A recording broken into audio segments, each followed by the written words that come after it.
In this video, I'm going to show you guys how to set up your printing, your car for printing from our printer. So we want to be in ortho printing.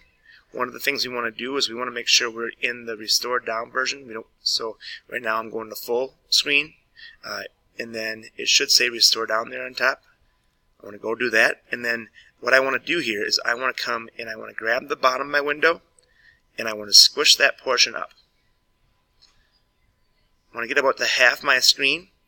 The next thing I want to do is I want to hit the zoom extents button, and then I want to go grab the corner and kind of squish it down this way also. Just getting it so it only can see my views of my car, the front and back lines. So the front line and the back line. Mine's kind of getting taken away a little bit there, so I'm going to move just a little bit to the right to adjust that. And now the next thing I'm going to do is I'm going to do a file, and then I'm going to come down and I'm going to do a print setup. In print setup, I want to make sure it's going to RMS Tech. It says every once in a while it's going to be LaserJet M606. The RMS Tech 2 isn't for everybody, but the one you should pay attention to is the HP LaserJet M606. If your computer doesn't have that, I know the second and third rows in the lab have a lot more I guess printer drivers on them. The first row is a little bit thin that way.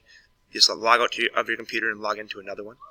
Changing the letter size to legal, and then changing it from portrait to landscape, and then selecting OK.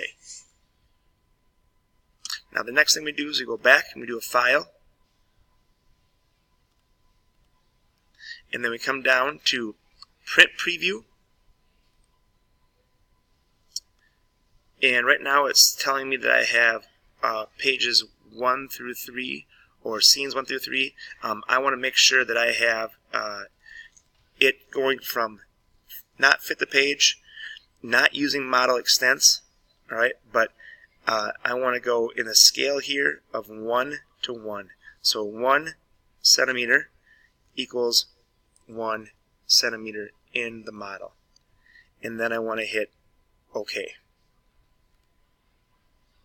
Now that I have that, I am ready to print. Hit print, and then hit OK. If you notice that it's more than one page, down here in the bottom it says 1 to 1, make sure you go back and adjust those things again as far as deselect those two check marks, alright? And then also make sure you change it from 1 to 1. If it doesn't show 1 to 1, please do not print. Mine says 1 to 1, hitting OK. Now go over and grab your CO2 car printout out of the printer. Thank you for watching. Have a good day.